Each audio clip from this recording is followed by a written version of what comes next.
मला त्या पोलिसांची नावं पाहिजेत. बघतो मी पुढे काय करायचं ते. मला पोलिसांची नावं पाहिजेत. हे सरकार तर जाते नक्कीच.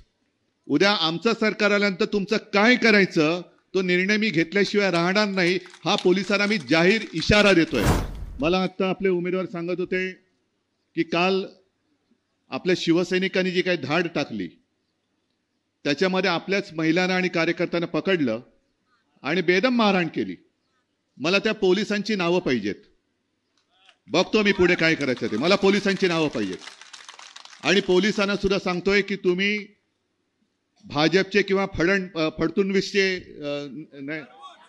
फडणवीसचे नोकर नाही आहात. तुम्ही जनतेचे सेवक आहात, मित्र आहात. हे सरकार तर जाते नक्कीच. उद्या आमचं सरकार आल्यानंतर तुमचं काय करायचं तो निर्णय मी घेतल्याशिवाय राहणार नाही, हा पोलिसांना मी जाहीर इशारा देतोय. जाहीर इशारा. कोणी असू दे. लोकशाही समोर आणि जनतेसमोर तुमची मस्ती आम्ही खपून घेणार नाही, अजिबात नाही. आणि ज्यांनी माझ्या महिला कार्यकर्त्यांवरती नेभळट पोलिसांनी हात उगारलेला आहे त्या हाताचं काय करायचं हे उद्या सरकार आल्यानंतर मी बघून घेतो, हा इशारा मी पोलिसांना देतोय. तुमच्या समोर येताना आपल्या महाविकास आघाडीची पत्रकार परिषद झाली. काल आपले मोदीजी येऊन गेले शिवतीर्थावरती, शिवाजी पार्कवरती. त्यांना आता काही भरकटलेले आहेत, मेंदूला क्षीण आलेला आहे, वाटेल ते बोलतायत, भ्रमिष्ठासारखे बोलतायत.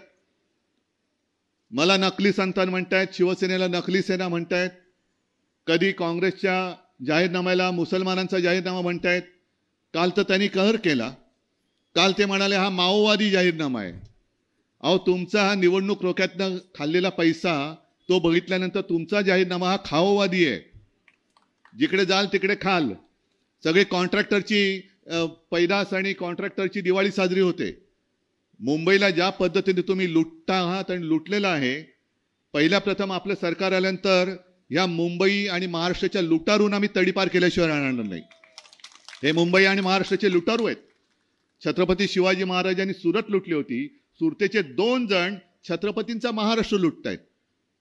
आणि तो बघून सुद्धा न बघितल्यासारखे त्यांची सुपारी वाजवणारी जी लोक आहेत, इधर से उधर से, हे सुपारीबाज आहेत. आणि ते असं म्हणतात की मुसलमान, आता मुसलमानांची भीती दाखवत आहेत.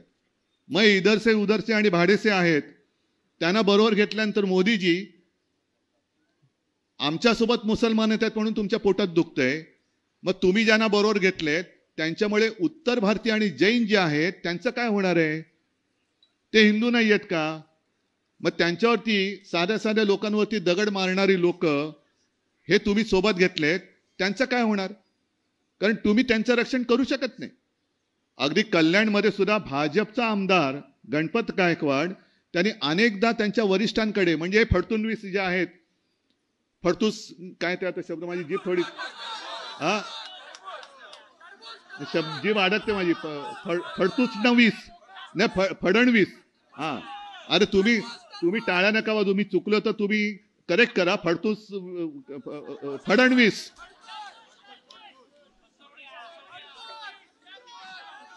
त्यांच्याकडे गणपत गायकवाडनी तक्रार केली होती, तरी सुद्धा ते त्याला वाचवू शकले नाहीत. शेवटी उद्वेगाने त्याला पोलीस स्टेशनमध्ये गोळीबार करावा लागला. आणि ज्यांच्याबद्दल तक्रार होती त्यांना मोदी मांडीवरती घेऊन फिरतायत. आणि ज्यांचा आमदार म्हणजे भाजपचा आमदार तुरुंगामध्ये आहे, आणि ज्यांच्यामुळे तुरुंगात गेला, ज्यांनी सांगितलं की यांच्याकडे म्हणजे मिंध्याकडे राज्य राहिलं तर महाराष्ट्रामध्ये गुंडाराज येईल, ते फिरतायत. आणि त्या घटनाबाह्य मुख्यमंत्र्याला बरोबर घेऊन घटनाबाह्य सरकारसोबत देशाचे प्रधानमंत्री फिरतायत.